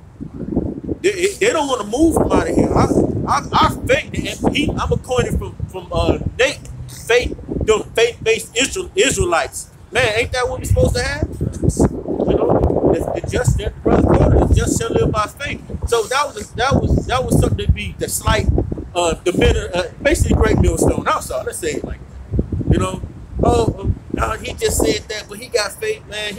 He got faith in himself. He's speaking of himself when he's speaking certain things. That's why I always call him like a higher. I call him something because they think about it. I exist. That's how they feel. That's what the word Yahweh means. I mean, a higher. It means they talking about themselves. And the Mahaya niggas out there putting them turbans and wrapping their stuff up. You know, in due time, Most High he gonna tell you that he exists, bro. You know, I'm telling you, man, this is not a game. Hey, a lot of those members of IUIC and these other camps, they gonna turn on their leaders and try to kill them, man. Because they're gonna realize that they were teaching them in falsehood, that they were teaching them lies. You know, for an example, you got IUIC who teaches that the mark of the beast is an embargo, that it's only dealing with big businesses, it's only dealing with nations. Then when the scripture says that the scriptures tells you about men receiving it in their right hand or in their forehead, you know, and it tells you in Revelations 3:10, it says that the hour of temptation that come upon the earth to try all men. You know, that time that mark of the beast is the RFID chip, and they're gonna try to put it in everybody, man, and many people as they can.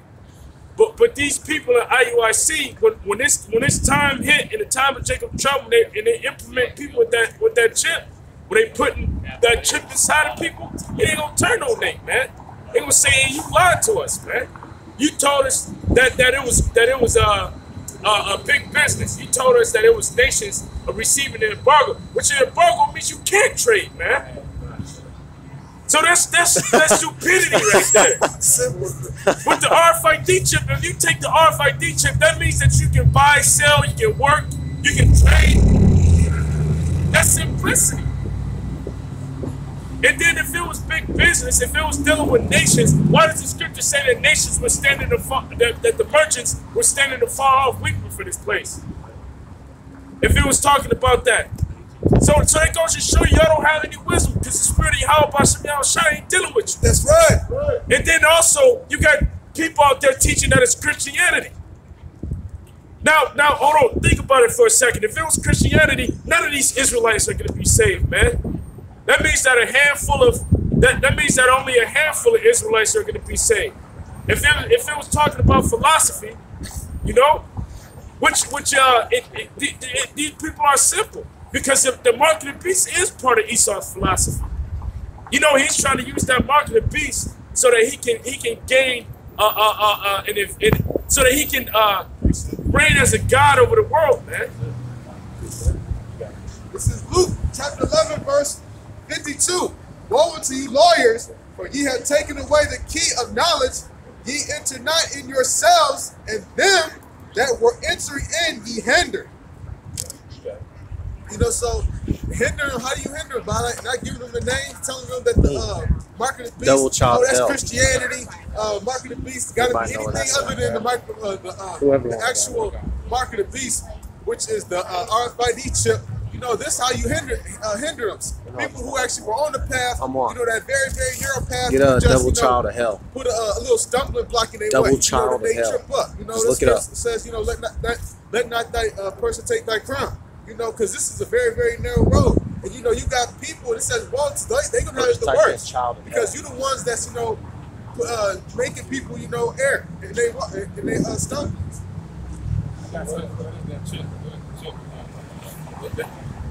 The chip is I don't, you basically you go on Google, you can go on YouTube, just type in RFID chip. But it's something that they're gonna make mandatory. All right, it can be used as a method of payment. It can be used to track you. It can be used to even kill you, man. You know, and there was that movie, that Velcro experiment. Yep, the Velcro experiment. That's exactly, and that's the reason why they have it. That's the reason why they came up with the Android phones and things like that. Because this kind of technology is desensitizing you to the RFID chip when they bring it around. I don't know if you came across it, but there was an article that was just out there, and there was a lawmaker in Maryland that was pushing to make it a decree to where they couldn't mandatorily give people the RFID chip. There was also a company out in Wisconsin. It's called 3 Square Trade Marketing, which they gave all of their employees this chip right here. This chip, which this is an older version of it, but they got a new version of it that has 4 megabytes of space on it, and you got people that's putting Bitcoin and Ripple, those electronic currencies on here, and they use it as a method of payment. There's a lot of people that actually have this. A lot of Edomites that are willingly getting it. But when the dollar bill collapsed, they're gonna force people to get this, and a lot of our people are gonna willingly take it because they don't trust in Yahweh Shai. They don't have faith. So this is the new currency. That dollar bill ain't gonna last too long. That dollar bill is weak. When you look at the strength of the dollar bill, it doesn't hold any value around the world like it used to, because you got countries that are leaving from using the American currency, because you got to use the American currency right now as the petrodollar to buy oil. You need oil to grow your economy. So countries, they're tired of the sanctions and all of the bullshit, the roller coaster ride that America is putting them on. So they're sent to hell with the dollar bill. Iran doesn't use the dollar bill anymore. China isn't using it anymore. Russia isn't going to use it anymore. And they're going to trade amongst themselves and use their own currency.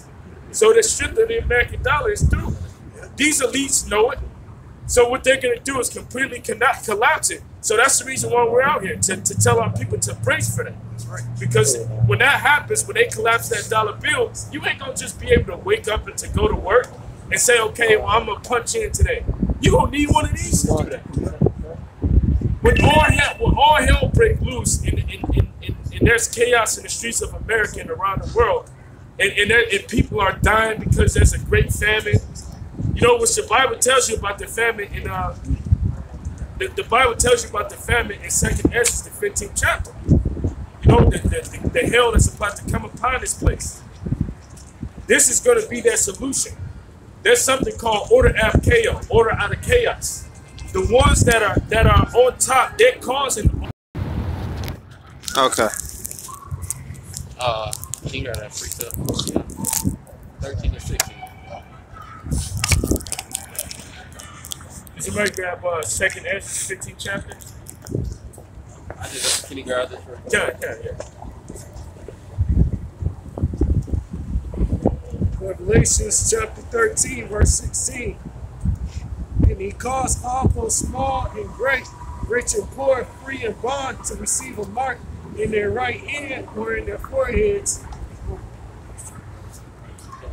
and that no man might buy or sell save he that had the mark, for the name of the beast, or the number of his hand, or that's the number of his name. Yeah, see about the mark of the beast, like the brother got on right there in the sun.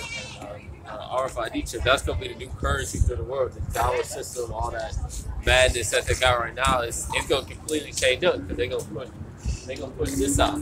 It ain't gonna be no more dollars or coins or whatever.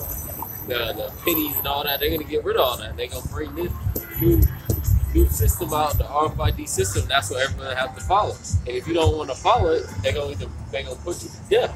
Either they gonna torture you, or they just gonna straight put you to death. Get it to the word, Mark. Got it. Yeah, the word Mark. That's like the main thing is to cut it into the flesh. They cut it inside of your flesh is a mark. It's a precision. That's how they put the RFID chip inside you. They inject it inside of you with the syringe. The earliest use, because the word mark in Revelation 13 and 16 is charagma.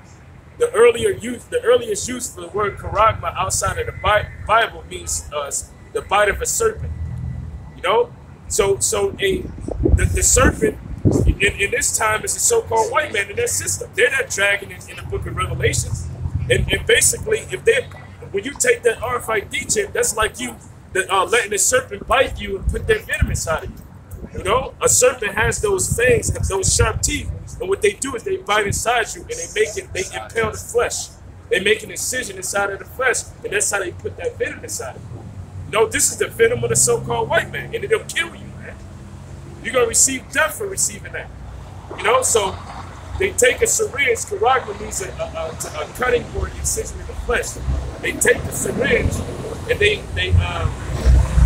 pierce the flesh and they push the RFID chip inside it. You know? And if you receive that chip, like it says in Revelation the 14th chapter, after you get done reading that, just jump right over it. You're gonna die. Verse 18, here is wisdom, let him that have understanding count the number of the beast, that it is the number of a man, and his number is 636. 636. And it tells you, it's going to tell you, let those that have wisdom count the number of the beast. Go ahead. Yeah, you just read it again. Let him that hath understanding count the number of the beast, for it is the number of a man, and his number is 636. Now it doesn't say that the mark of the beast is 606, because they'll tell you in a movie, you know, that they'll show you somebody taking a mark and they'll get a stamp on their forehead 666. It's not saying that the mark of the beast is 666. You know, you got a bunch of people that'll get afraid when they see the number 666. Like, oh, that's the mark of the beast. That's not the mark of the beast. That's to help the men that have wisdom understand what the mark of the beast is. When you get into the Greek, you got a kaizai stigma. The word stigma means the same thing as karate. It means to make a cutting for an incision in the